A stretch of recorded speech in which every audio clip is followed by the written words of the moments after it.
Assalamualaikum warahmatullahi taala wabarakatuh, dan salam sejahtera, dan saya harap Anda semua sehat dan gembira selalu lah. So sekarang ini kita dalam pandemik wabak penyakit COVID-19 lah orang bilang. So guys, pada video kali ini saya akan bercerita pasal bilakah kemunculan Imam Al-Mahdi. So ini hanyalah saya punya pendapat, dan tidak semestinya pendapat saya ini betul atau tidak. Ini hasil daripada saya punya pembacaan saya tentang akhir zaman, dan juga video-video hasil daripada saya belajar atau mendengar dari video-video ceramah-ceramah ulama-ulama di dalam YouTube juga lah orang bilang.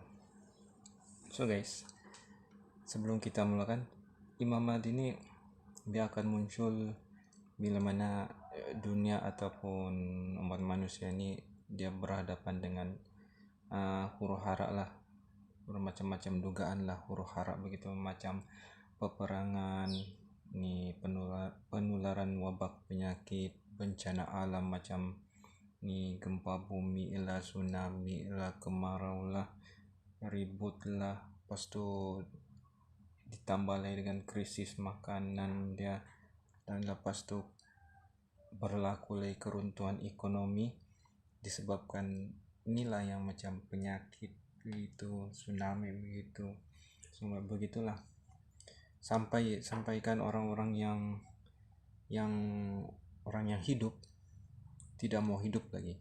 Orang mau keinginan orang mau mati saja, mau mati dengan cepatlah, dengan segera. Yang sampai ada yang dalam hadis kan cakap, saya lupa sudah dalam hadis ataupun tidak, saya lupa sudahlah, tapi sampai orang yang hidup tu kan dia mencemburui atau iri hati dengan orang yang telah meninggal. Sampai begitu hebat sekali tu fitnah masa itulah, dugaan dia itulah hara dia lah yang memang dahsyat lah orang bilang. So guys, itu intro saja guys, itu intro saja. So ya, ini adalah saya buat nih, ini apa, kira macam teks ya lah, saya ini bukannya pandai bercakap pun, dan kita teruskan lah. So ramai yang di antara kita semua kan, termasuk saya lah, yang tertanya-tanya lah bila Imam Mahdi akan muncul. Dan tapi kita bersyukurlah sebab Nabi kita, Nabi Muhammad SAW telah bagi kita tanda ataupun clue-clue bilakah Imam Al-Mahdi ini akan muncul lah. Dan dalam hadis Nabi itu banyaklah hadis Nabi yang menceritakan bila Imam Mahdi itu akan muncul.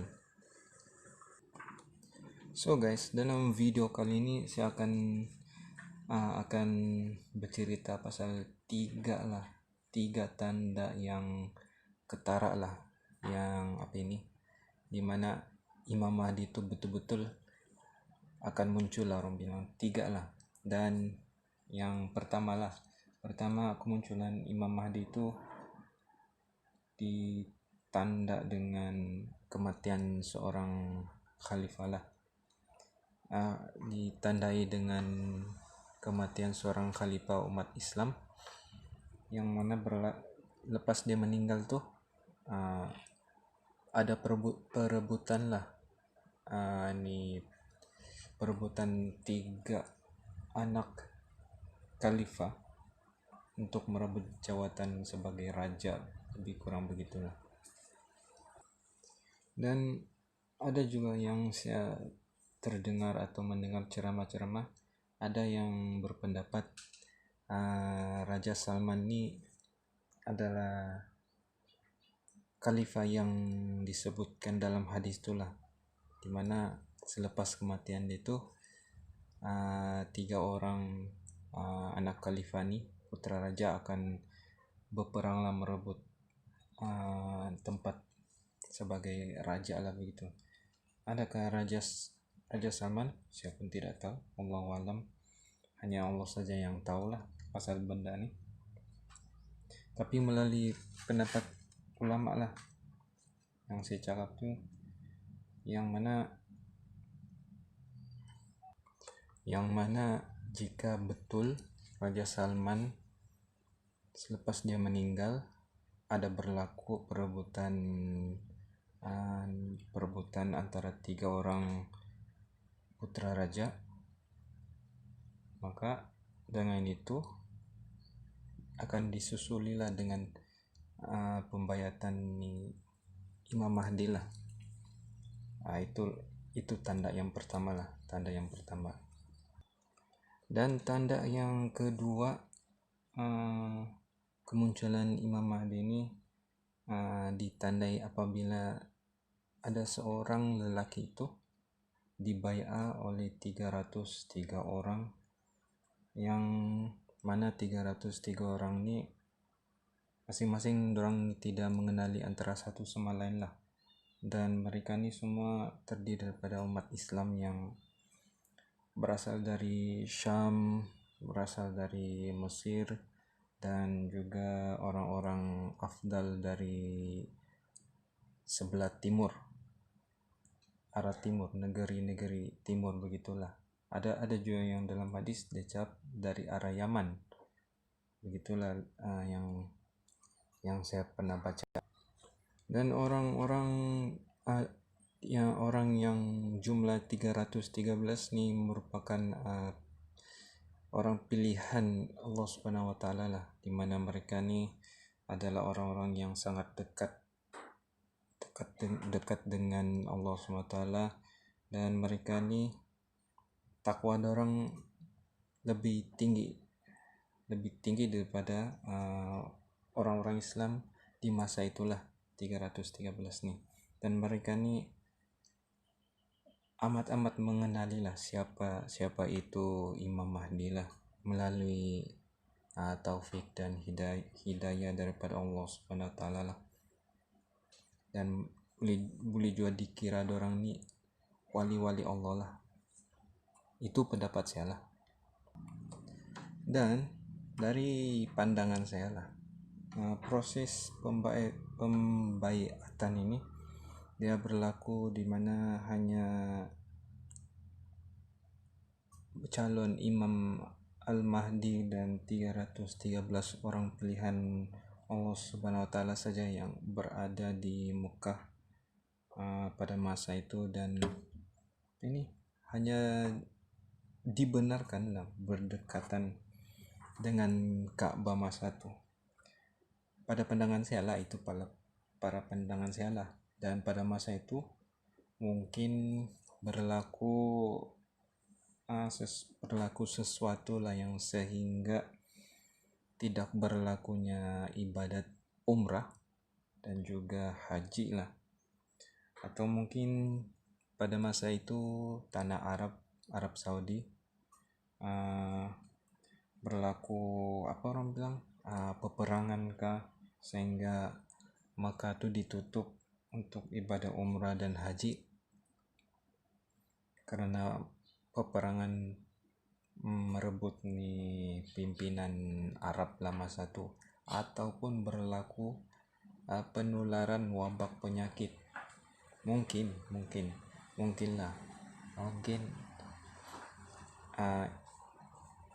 COVID-19 nih kita tidak tahu kan apa akan berlaku.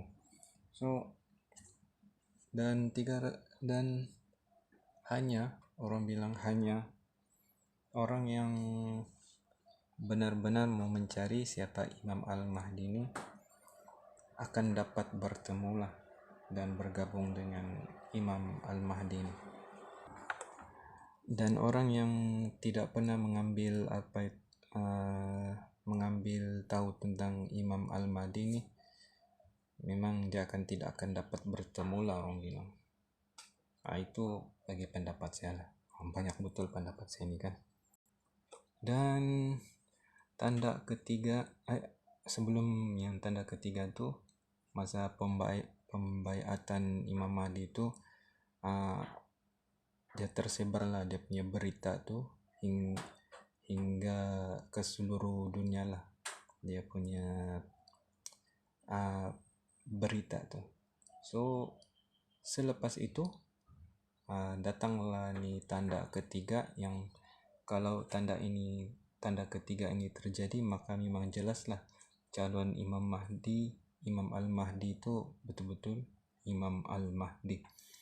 Dan tanda ketiga itu adalah terbenamnya tentara yang berasal dari Syam, nama satu yang dipanggil tentara As-Sufyani lah orang bilang. Dalam hadis tuh bagi tahu lah. Dan tentara ini dikatakan terbenam atau tertimbus akibat mungkin akibat lubang benam ataupun tertimbus oleh tanah runtuh di kawasan Al-Baida lah, di Al-Baida. Dan kalau siapa pernah tengok nih video di mana tempat Al-Baida tuh, kawasan dia bergunung ganang, dan mungkin dari aspek geografi dia kita boleh nampak situ mungkin tentara-tentara As-Sufyan itu akan terbenam lah disebabkan oleh tanah runtuh itu. Pendapat saya lah, mereka akan terbenam disebabkan tanah runtuh. Mungkin masa itu berlaku hujan lebat sehingga menyebabkan tanah-tanah di gunung-gunung di Al-Baida itu menjadi lembut dan berlaku tanah runtuh. Mungkin itu pendapat saya lah. Dan mungkin juga masa itu berlaku gempa bumi hingga menyebabkan tanah runtuh ataupun terbenam disebabkan lubang benam, sehingga kesemua tentara Sufyan itu terbenamlah, mati masa itu juga.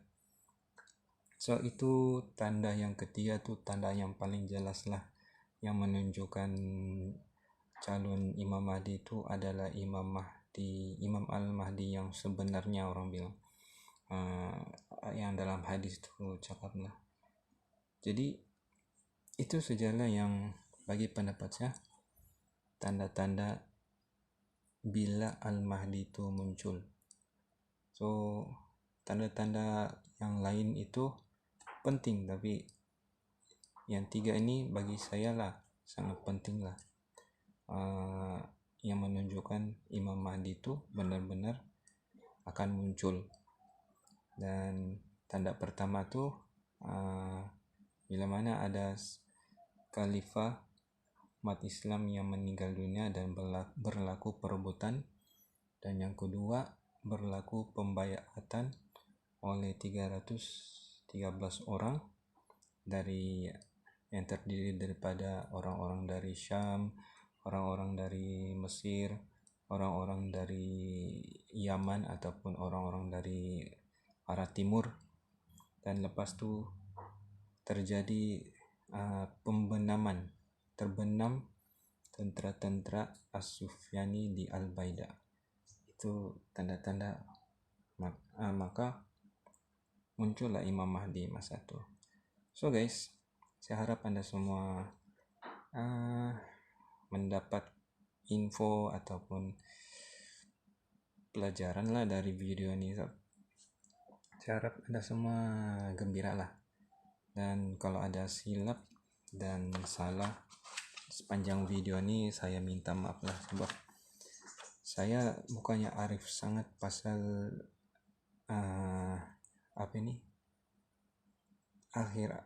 cerita akhir zaman, tapi saya hanya berkongsi cerita dan juga minat saya tentang akhir zaman lah, orang bilang.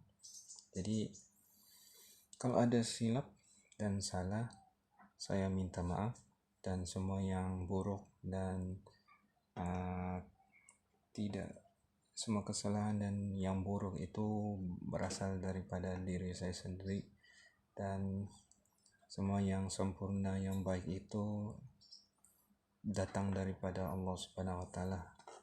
So guys, untuk mengakhiri perkongsian cerita saya nih, jadi kita perbanyakkanlah amalan kita, takwa kita, keimanan kita kepada Allah Subhanahu wa taala.